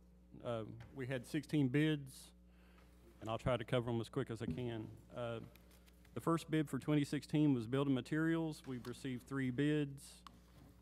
J.D. Westcott and Son of South Williamson, Lowe's of Pikeville, and Mayhorns Inc. of Pikeville, is recommended to award the bid to all the above listed vendors. Bid number 2 is cleaning supplies, chemicals, and related items. We received 10 bids. BWB Enterprise of Matewan, Car Wash Supply of Pikeville, East Kentucky Chemical of Pikeville, General Sales Company of Ashland, Kenway Distributors of Louisville, King Supply Company of Allen, Allen, Corn Inc. of Pikeville, Performance Food Service of Somerset, Riverside Supply of Regina, and Tri-County Hardware of Kemper, and it is recommended that we award the bid to all the above listed vendors. Bid number 3 is for corrugated metal, and this year we started bidding the plastic drain pipe as well. We received 5 bids. Drains Unlimited of Prestonsburg, Huntington Steel of Pikeville, J.D. Westcott and Son of South Williamson, MGC Supply of Pikeville, and Neat Distributing of Dunville. And it is recommended that we award this bid to all the above listed vendors. Bid number 4 is for food and related items. We've received 4 bids. Bimbo Bakeries USA of Lexington, Gordon Food Service of Maysville, Performance Food Service of Somerset, and Uncle Charlie's Meats of Richmond. And it's recommended we award this bid to all the above listed vendors. Bid number 5 is for Gabion Wire Baskets. Received 4 bids. Drains Unlimited of Prestonsburg, Huntington Steel of Pikeville, Interstate Construction Products of London, and MGC Supply of Pikeville. It's recommended we award the bid to all the above listed vendors. Bid number 6 is for glass and glass-related products. Received 2 bids. Customer Supply and Glass of Belfry and Elliott Supply and Glass of Pikeville. It is recommended we award the bid to all the above listed vendors. Bid number 7 is for limestone gravel delivered. Received 2 bids. Mountain Aggregates Inc. of Lexington and Stone Enterprise of Belfry. It is recommended we award the bid to all the above listed vendors. Bid number 8 is for limestone gravel picked up. Received 2 bids, Mountain Aggregates of Lexington and Mountain Enterprise of Lexington. It's recommended we award this bid to both the above listed vendors. And there's a price list for gravel delivered and picked up on the back. Bid number 9 is for plumbing and electrical supplies. Received 10 bids, Elliott Supply Glass of Pikeville, J.D. Westcott and Son of South Williamson, Justice Supply Company of Shelbyana, Lowe's of Pikeville, Plum Master Inc. of Concordville, Pennsylvania, Riverside Supply of Regina, State Electric Company of Pikeville, Thompson's Hardware of Zebulon, Trey K. Mining and Electric of Kemper, and Tri-County Hardware of Kemper. As recommended, we award the bid to all the above listed vendors. Bid number 10 is for portable toilets. We received 1 bid, is from Busy Bee Portable Toilets. Their monthly rate is $93.50. And their daily special event rate is for $73.50, and those are the same prices that we had last year. It is recommended that we award this bid to the above listed vendor. Bid number 11 is pressure treated lumber. Received 2 bids, Lowe's of Pikeville and Triple S Wood Treating of Phelps. It is recommended we award this bid to both the above listed vendors. Bid number 12 is for printing. Received 3 bids. CNR Office Supply, also Ashland Office Supply of Pikeville, Chapman Printing Company of Huntington, West Virginia, and Classic Printing of Pikeville. As recommended, we award this bid to all the above listed vendors. Bid number 13 is for sodium chloride road salt. Received 3 bids. Cargill Inc. of Hanging Rock, Ohio, delivered price per ton, $94.89. Compass Minerals of Overland Park, Kansas, $92.25, and Morton Salt of Chicago, $92.87. And it is recommended we award this bid to Compass Minerals with the lowest evaluated bid, and that's also the same company that we had for last year. Bid number 14 is for tires and tubes. Received 2 bids, Gibson Tire and Service Center of Iville and Perry County Tire of Hazard. It is recommended we award this bid to all the above listed vendors. Bid number 15 is for vehicle parts. Received 18 bids, A&S Auto of Elkhorn, Advance Auto of Pikeville, Bruce Waters Ford of Pikeville, Deskins Motor Company of Pikeville, Heritage International of Louisa, J&A Truck Parts of Raccoon, Leon's Auto Parts of Robinson Creek, Martin's Peterbilt of Pikeville, Midstate Equipment of Buchanan, Virginia, Riverside Supply of Regina, S&S Hydraulic of Elkhorn, Tri-County Auto and Truck Parts of Kemper and Mouthcard, Tri-County Truck Parts of Pikeville, Walter Chevy of Pikeville, Wayne Supply Company of Pikeville, Worldwide Equipment of Prestonsburg, and Zebulon Starter Service of Zebulon. As recommended that we award this bid to all the above listed vendors. And the last bid is bid number 16 for guardrail. We only received one bid, and it was for the 12-inch Class B used guardrail. It was for neat steel. The price is $2.75 a foot, and that's the same price that we got a bid for used guardrail last year. As recommended, we award this bid to the above listed vendor.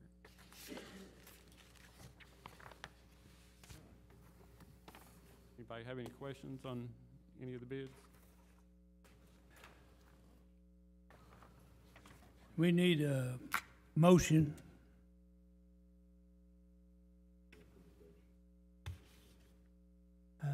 I would like to say on the road salt that we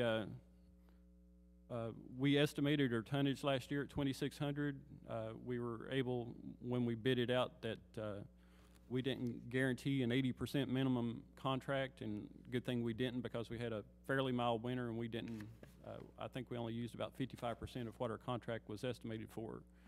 But this contract is going to be with the same company again, and the bid is going to be the same, that we're not guaranteeing an 80% minimum as well. So. All right. I need a motion. A second. Roll call, please. I'm sorry, I missed. Who made the motion? The motion, Madam Clerk, would be to accept the recommendations. Okay, and who did the second? I will. Second. Okay, thank you all. I'm sorry. Mr. Anderson? Yes. Mr. Murphy? Yes. Mr. Robinson? Mr. Dotson? Yes. Mr. Varney? Yes. Judge Deskins? Yes. That's all I have, Judge. Thank you. Magistrate road work. Second. Roll call, please. Mr. Anderson? Yes. Mr. Murphy? Mr. Robinson? Mr. Dotson? Yes. Mr. Varney? Yes. Judge Deskins? Yes. Magistrate's comments. Jeff? I have no comments, Judge. Leo?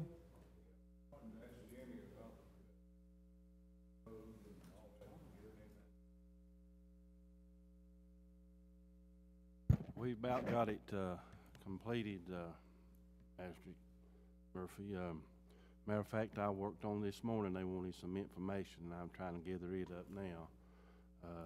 It's in a process, and Lisa can tell you a little bit more what she's got done on her. Yeah. Jimmy's done all the legwork, and we've got everything in our office, and we've been communicating with the Kentucky Emergency Management on getting this finished, and probably everything will be submitted from them to FEMA on probably April 1st is what we're assuming it'll be. But we are doing our part with the state, and the state will have to do their part. Yeah, see, we've been on another grant, and everything that they've asked for in that grant, we've copied it for this grant, because we know that's what they're going to ask for, and we've already got it in place. So. Have they got the water bidded out yet? I don't know if it was bidded out. It's not been bidded out. No, it's not been bid out, but we do have the easement. And I was at DLG on Friday, and they were asking that it would be pushed forward. So is that where it's at? 2 to 3 weeks. Kenneth, you have anything? Hillman? Try to be brief. I just want to say that during the comments today that I think the court has heard some good statements, and I just want to say that I'm going to continue to be the magistrate for District 5. I'm going to continue representing the people that elected me to that office. And when I'm called on to do something, I don't care to take a stand, whether it be one way or the other. I want to make a stand that'll be fair and righteous for all the people. And, again, we are here to listen to the public, and I think we are. And I just want to let the people know that I am the same person now as I was before. This problem we had over the drain pipe, and I still take the stand that what we done, we wasn't on private property. We were on a county road replacing an old abandoned bridge with a drain pipe. And somebody told me that it was in the newspaper that this court was going to make a report on it today. And, you know, I don't know what kind of report that is expected to be made. But, you know, I am a person that believe that we need to resolve this issue one way or the other. If we're guilty, you know, we've got the press here today to listen to see if we've made a mistake. And I think they're waiting on an answer from this court. And I think we need to resolve it today while they're here. And we got some people here from the wasteful spending, and you know, they're anxious to hear what we're going to do. So, Judge, I'm going to be quiet and turn it over to you and Brian and John Doug and let y'all do what you got to do. But I think we need to resolve it. Bobby? I have no comments, Judge. As far as the matter Hillman's talking about, I mean, the court's aware of the situation. The court's aware of everything that went on. It's not up to me to make a decision on it. It's up to this court. It's your all's decision to make. Y'all know the evidence. Y'all know the facts. I think Hillman's put it out there. The paper printed it in the paper. Private work was done on a county road to deal with a dilapidated bridge that may cause harm to the road. You know, I think John Doug has made it plain and simple, the rules and the law about this matter. But as far as what happens from here, it's up to the court. I mean, other than that, that's all I can say about it. Bobby? No, I have no comments, but on what Hillman was talking about there, my understanding is they were within their rights and not against the law what they done. Somebody refresh my memory there, or somebody correct me if I'm wrong. John Doug? Always ends up here, doesn't it? Yeah. Well, look, when Mr. Mike May was giving his presentation, we covered the county's right to use men and material to protect county roads. This was initially reported as being a state road. It wasn't. It was a county road. I've investigated the facts. I've talked to the road commissioner. I've talked to the deputy judge and the judge. I've talked to Magistrate Dotson. I think this court knows the facts of what happened. Let me say, with regard to this work to protect our county roads, there's going to be some gray areas, folks. And I think I was off sick, and I heard about this on a Saturday after the event had already occurred. Nobody came to me beforehand. But there again, if you're in one of these areas and it's a gray area, well, can the county legally do it, or can they not legally do it? And if you can't legally do it, it can't be done. The question is, was that necessary to protect that road? And Magistrate Dotson says that it is. I'm not a road man. I can't drive on a road, let alone tell when some work is necessary on a county road. But there it is. And our problem, and I'll stress it again, the road commissioner did not know before the fact. Is that right, Jackie? You did not know this work was being done. That's right. And the deputy judge didn't know, and the judge didn't know. If it's a gray area, folks, that's easy to resolve, and you're off the hook then. You've got a legal opinion from your counsel If you'll give me all the facts, I can't make an opinion based on part of the facts, but we could prevent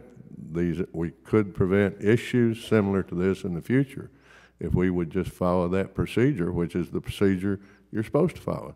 The road commissioner is there for a purpose, and he needs to be involved, particularly on these major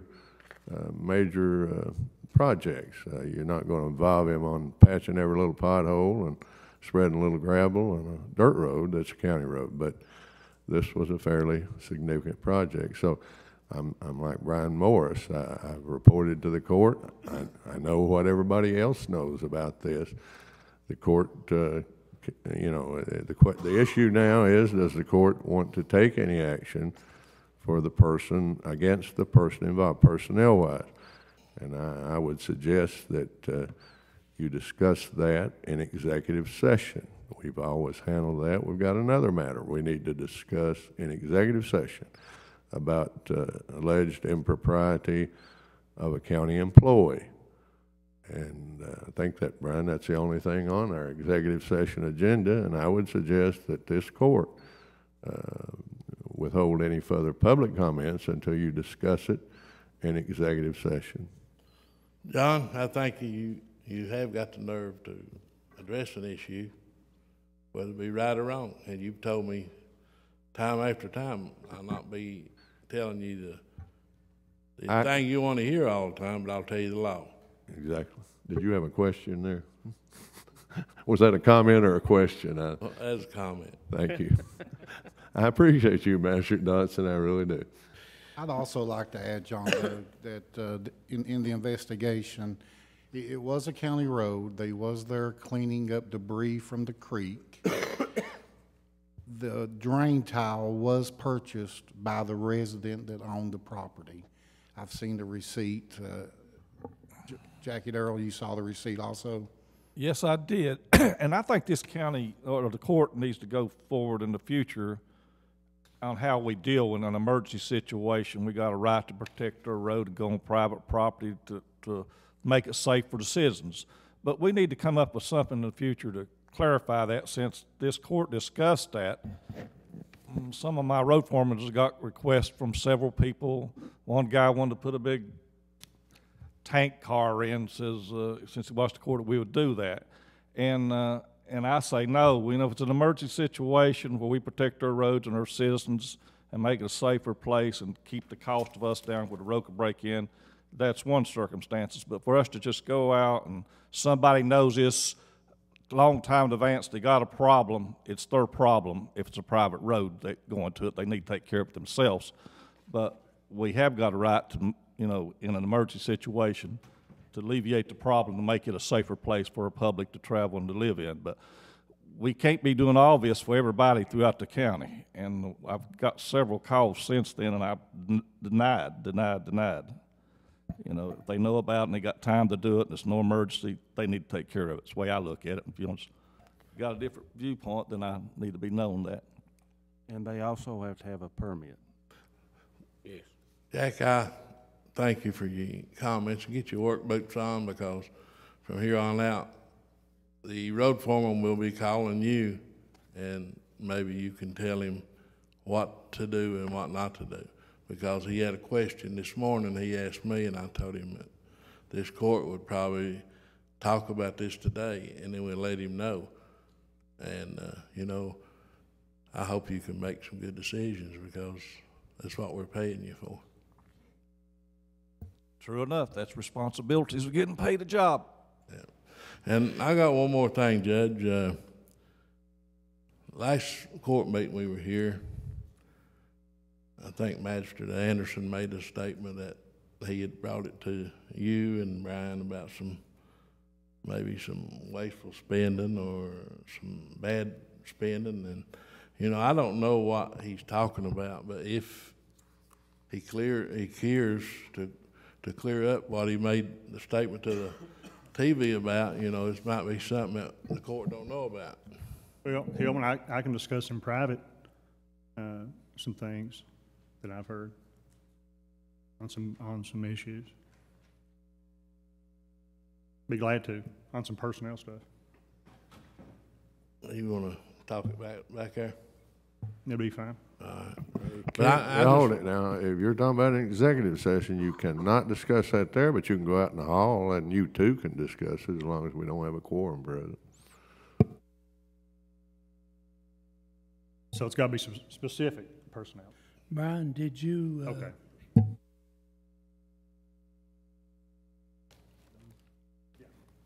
did you inspect that road? Did you inspect that over there? This thing here on the road over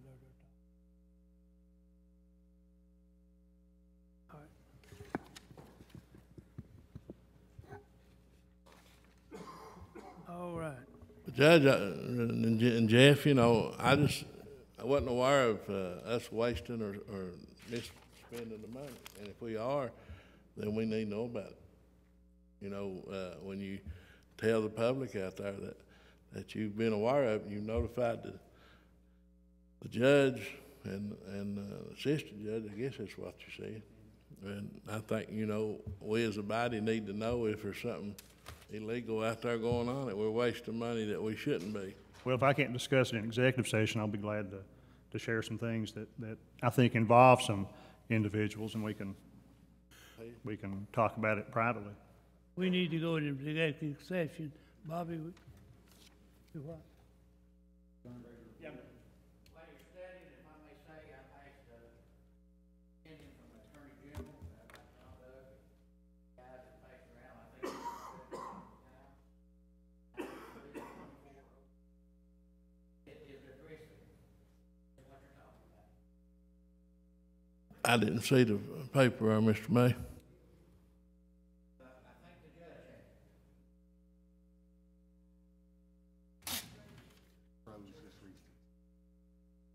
Okay, here what we have is treasurer's business. Would you reach me, Rose? I'm not sure.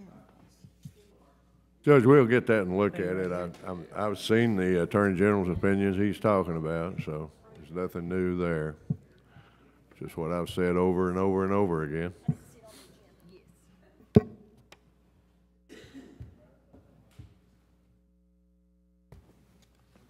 Judge, that's all I have. I can turn it over to Bobby.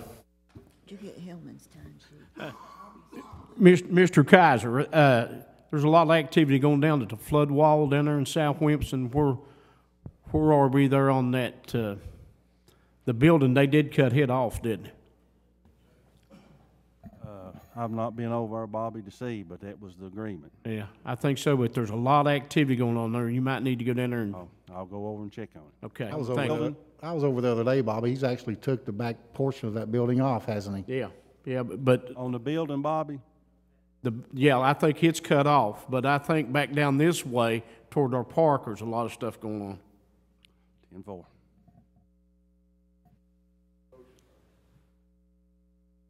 We ready for executive session?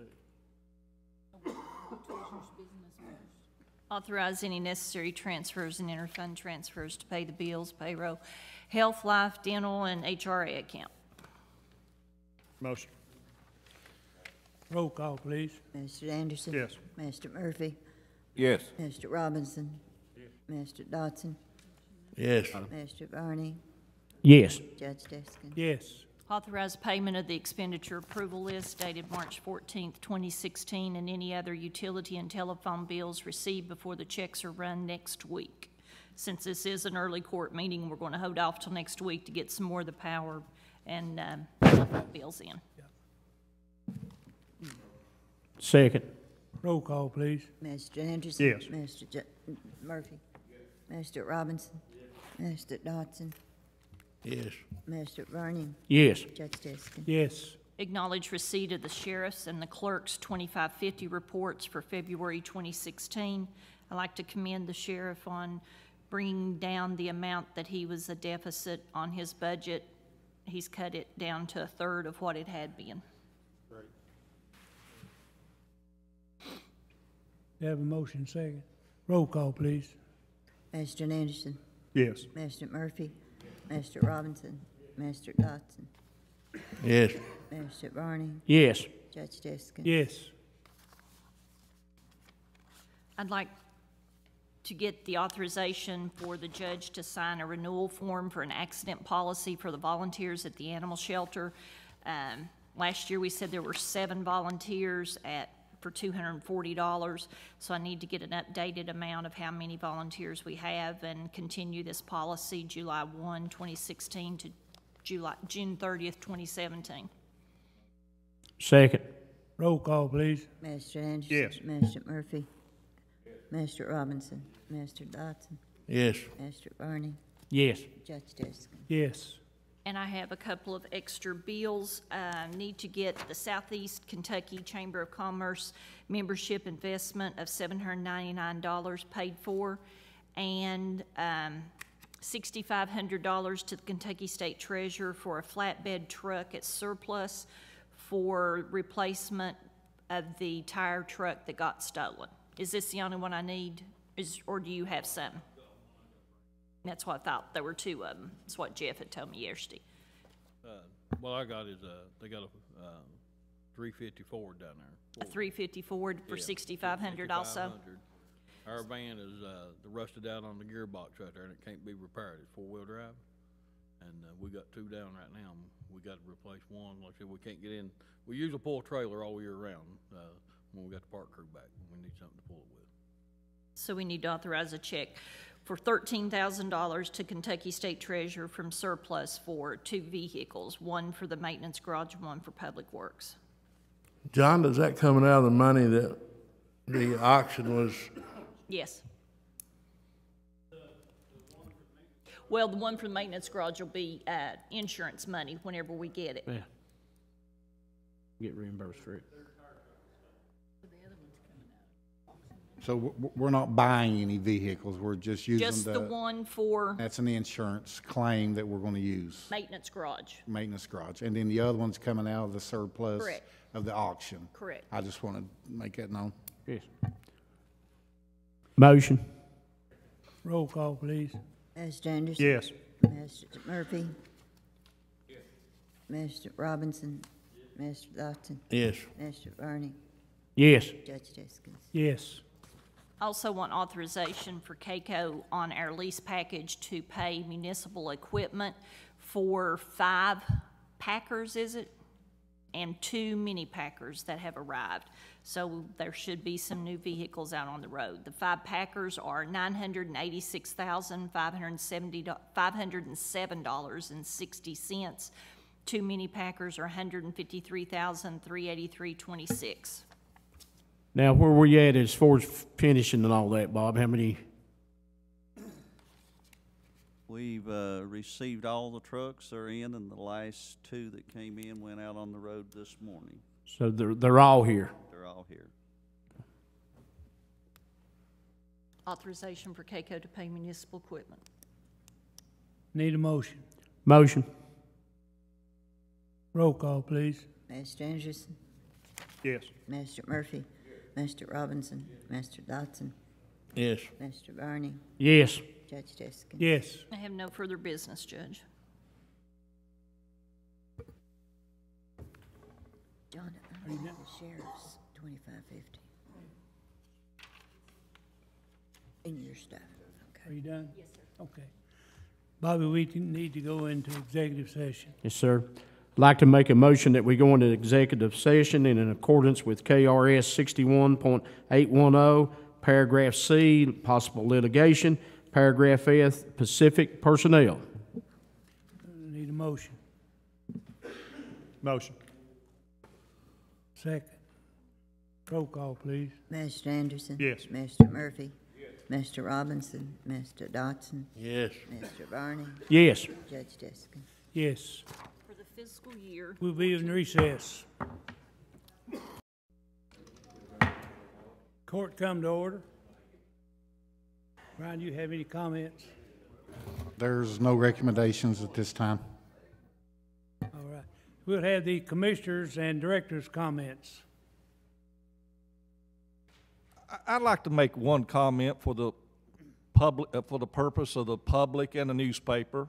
You know, it seems like all we get is negativisms out there, and when we get a positive story, they don't show it on the horses we corrected over there, and we turned that in, and wasn't ever shown, and they didn't have room in that for 2 months here, I guess. But on the other deal of drains and bridges also, you know, since I've had this job, this question's come up, and I've been asked by different areas in our county, different magistrate districts for assistance or my opinion, and some ask more than others. And somebody made a comment in the that group that's supposed to be against us, said that I knew about what was going on. And, you know, I'd have to be godlike to know everything goes in this county unless they ask me. But on the other hand, this county hasn't been very wasteful in many ways. When I first got in here, the late Ronnie Reynolds was Leo's foreman. He called me up and went up Thompson's Fork, and this guy had about 10 drains laid out there. And he said the previous guy helped my position, said he'd put them in, the county would for him. And I looked, and he'd put 2 smaller drains in, created a wider yard for himself for 5 or 6 feet, and created probably $15,000 or $20,000 of damage because the drains filled up and cut the road out Thompson's Holler, and the damage was done. And I told him, I said, you know, you shouldn't have put them in there. You put 2 smaller ones in there to start with. You made your yard bigger, and you should have left open creek. An open hollow runs better than a closed one. To get to your driveway's all right. But I said, you're going to have to do that yourself. And I told him he had to get a contractor to do that. And we've done that several times. So for them to say we just waste and do things openly, wrongfully, is wrong. But at times when it's an emergency to take care of the need of the public or make it safer, we do that. Thank you. You finished? Do you have any comments? I just want to thank the court, Judge, for okaying to get a truck. I just want to thank every member for what we do, you know, on this. We're going to get you that truck. And I sure appreciate it. We need it. So I just want to thank all the masters and the judge and everybody up there. Thank you. Thank you. Charles?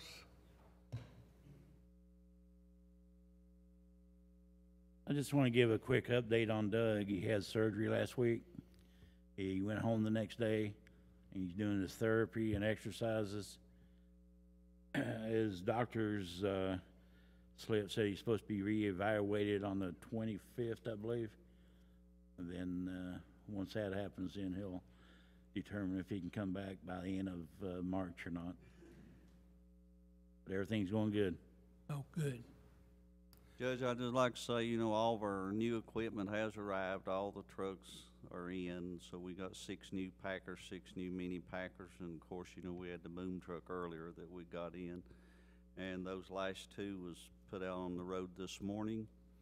Just let the court know that I sat down with the manager over the maintenance garage, Jeff Justice, and we went over the records of people that had taken care of trucks and the ones that had not, and those that had taken care of trucks is ones that got new trucks.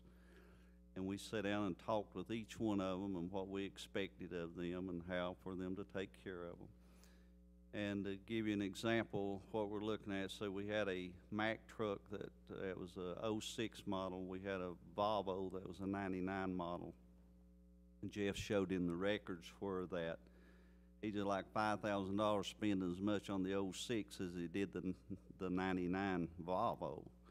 So what that told us was the person driving the Volvo had taken better care of his truck than the one that had been driving the 06. So the one that had the oldest truck took the best care of it. That's how that we determined who would get the new truck. So, and we looked at each one like that. And so we are going to be watching after them. Every magistrate has talked to us about, you know, people not taking care of trucks. And like for an example, this morning we got a call, the employee driving too fast, abusing equipment and everything. So he was, I'm having him rode up today, reprimanded. So that's the way we're looking at things and trying to move forward with it. So that's where we're Thank you. Well, maintenance is what's so important on equipment. Yes, yes. Jimmy Dale. Next month. Thank you.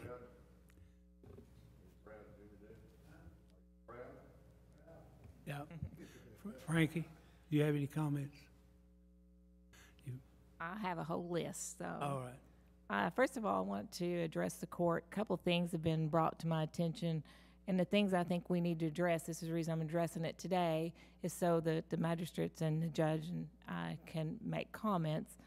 There are economic development projects. I just want the county to know that we are moving forward to bring economic development to the county, and that the county works hard with our cities to have this, to make this happen as well. One of the line items that we talked about with co-severance, not to get into the politics of what happened, but just how can we move forward with the money that may come down to us. One of the items was broadband, and the question came up, why are we not just letting that off the list and let Pikeville do it? And believe me, I want Pikeville to have it in order to be able to work more efficient and to bring more jobs to this. But we have to think outside of the hub. Pikeville's getting the middle mile, which is the hub of the broadband. Then they're working on the last mile for the people of Pikeville. We still have approximately, 90% more of people that's in the county that deserve to have broadband, that may bring a job to a home, that may help educate a child. I'm all for bringing it to the city and to address everything. I've been to every meeting, every broadband meeting, every one that the city's had. I go to the city meetings, I go to Elkhorn City meetings, I go to co-run meetings.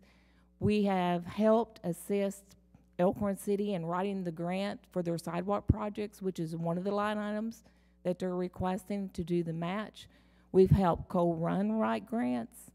We are not opposed to our cities doing good, but we also have an obligation to bring things to the county.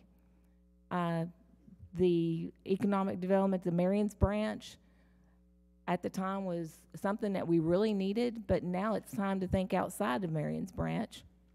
The county has Scott Fork industrial site that we need to continue and to look at putting a site building, because when I get an email from a company that says, we want to locate, do you have a building ready?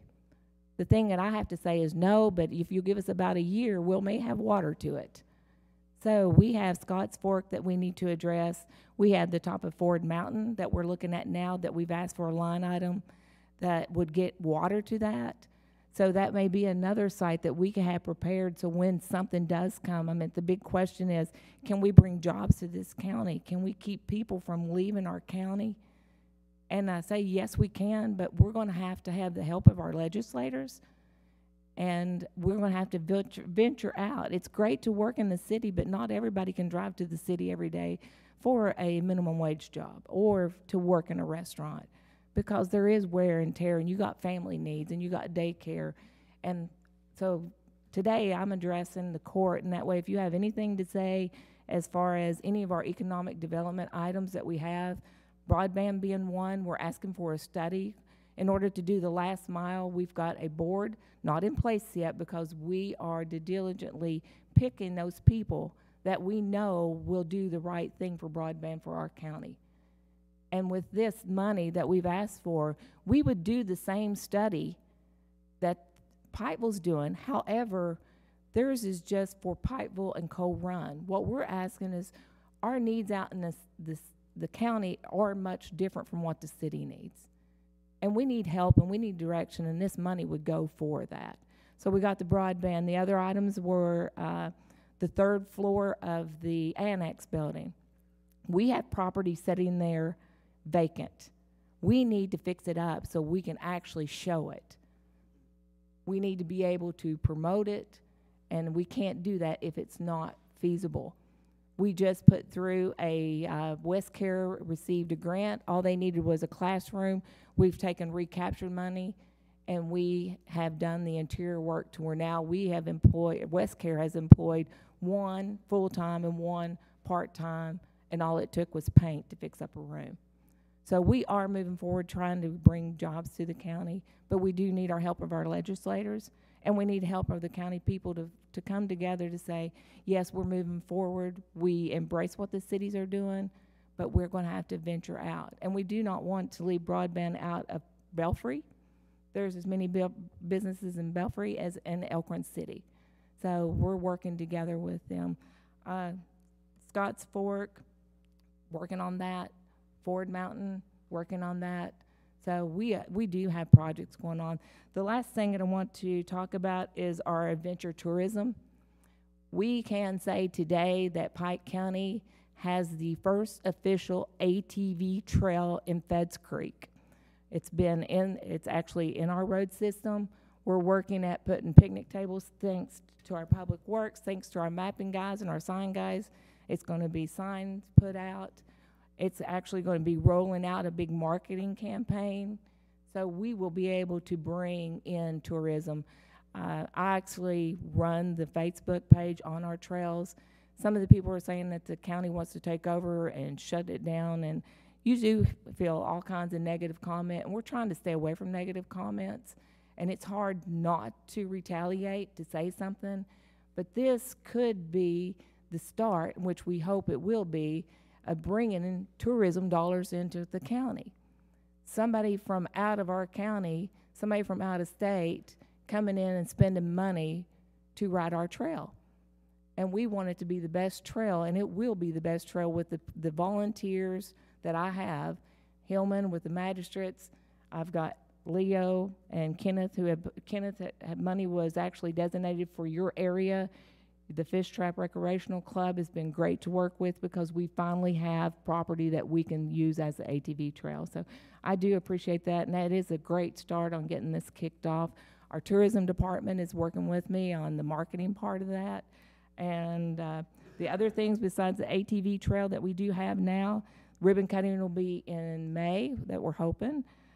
We have the recreational trails grant that we'll be applying for to get more to add to that. We had a group, our GIS, they rode last Wednesday to put in 9 more potential miles. We have over 20 miles, so we may be adding miles. And then also, our goal is to connect to Phelps, to come out toward the Hatfield-McCoy. So we have big dreams, and I see these dreams coming true. We also have the River Trail.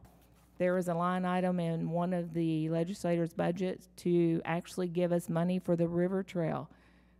I'm actually working on a campaign. What else better to do than to fish and raft and ride and bike? Nothing better than being in Pike County doing this. So we have the River Trail, and Hillman May can report on where he's at on that one. And then we have the horse trail ride. Beautiful place up in Lick Creek that we need to promote, that we've got a horse trail ride coming up May 21st. And I'm actually out selling ads to get marketing dollars to get these projects going. So with everybody's help, I think we're moving forward with the county. And if there's any comments from the magistrates at this time on any of the economic development projects we got going on, because I've been asked to comment, and I will not comment without speaking in front of our court first to let them to be able to say whether they're in support of this or not. So I do appreciate my job, and I do appreciate working with all these people, because together we are making things happen. Thank you, Judge. Lisa? Yes. Lisa, Who's talking to me? Oh. you're exactly right, and you're doing a great job, and I agree with you 100%. We need our legislatures to get behind us if we're going to do any economic development, which they say that's what the money's supposed to be sent for. Correct. They need to be a helping to some too, and I'm 100% for economic development, and you do a good job of working on it. Well, thank you. Pam, you have any comments? Judge, just real quick, I'm glad Lisa spoke up and talked a little bit about that. You know, that's one thing, that, the county gets criticized a whole lot, but I really think this year is going to be a really good year for the county. I mean, I think you're going to see movement up at Scott Fork, up at Ford Mountain, plus to kick off the ATV trail. So I'm glad you spoke up on that. We also have tourism here. He may want to give an update on some things that's happening, that's coming up as far as events. So if you don't care to recognize Jay with our tourism. Jay, you got anything?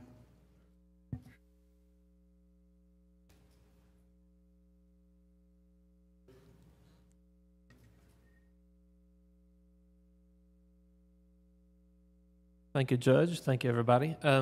What Lisa said is absolutely right, especially concerning this trail. I suggest that we brand it as Project Fire Trail or something like that, because we need to let people know that this is in a process.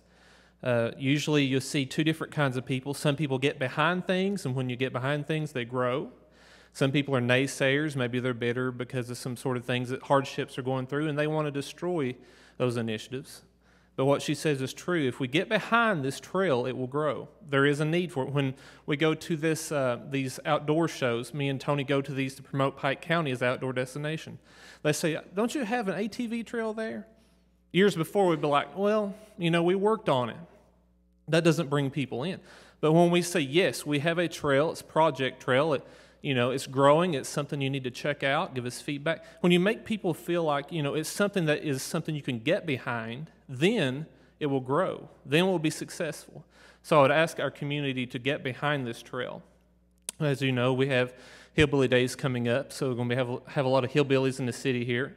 So that's what we've been working on with tourism. We've got a lot of the marketing material out. We'll be doing TV commercials, that kind of thing. Also have, I don't know if you're going to touch on any of our conferences or conventions, but we do have some of those coming up as well. Tony and I have been working very, very hard on bringing motor coaches and conferences to our area, because they bring a lot of visitors at once, and they give us a lot of money from outside the area. That's what we focus on in county tourism, is bringing in outside dollars. Because if we're only focusing on local dollars, then we're just spreading around our own money, but we're trying to bring in these corporations, businesses, whatever, that have conferences into our community to buy hotel rooms, to spend their money at restaurants, that kind of thing. One conference I would like for you to recognize is the Kentucky Association of Economic Development. Mm-hmm. Actually, they bring in economic development people from all over the state to come visit Pike County. If we make a good impression, they go back, and they're the ones that push for tourism to be here. They're the ones that will bring business into this location. Mm-hmm. So it's very important, and I'm not sure that's in April, if I'm not mistaken. Tony has a schedule of all those. He could tell you all that. But it's very important, these conferences are for what we're doing right now. I do know that when we go to sell Pike County as a conference destination, it is very marketable. We tell them, where else can you go and have your conference attendees go to the Hatfield-McCoy feud sites? And we tell them all the things we offer that are unique to our area. So it's very marketable. It's not hard bringing conferences and conventions in if we just take the time to do it and recognize that as a potential booster for our economy. So that would be what I would share. If anybody has any questions, let me know. So, Tony, I've got one. All Where right. we stand on our furniture over there at the hog trial? For what? The furniture that y'all were going to bring in and put in the cabin. I'm not sure. Tony would probably know more about where that is. Well, he talked about it about 6 months ago. Talked to Paul about it, and I just wonder where we stand on it. I'm not sure. We've been out of town a lot with these conference conventions things. We actually went to Louisville to a conference where they had a bunch of motor coach people. I mean, it's the biggest one ever in our state, in our county, our country. And we went there. So we've been kind of focusing on that. So I'm not sure about where we are with that, but Tony would probably be able to answer that for you. Well, he talked. He about ready to start moving it in, wasn't he? Paul, he already had located the Yeah, furniture. he said he already had furniture there, so he was ready last fall. So I haven't heard nothing from it either. So I think he's got it though. It becoming time for the Hillbilly Days. I thought it would be good if we could put it in and open it up and let people go in and look at it. Mm-hmm. I'll bring that up to him when I talk to him. He's been ill today, so that's why I'm here. So, any other questions?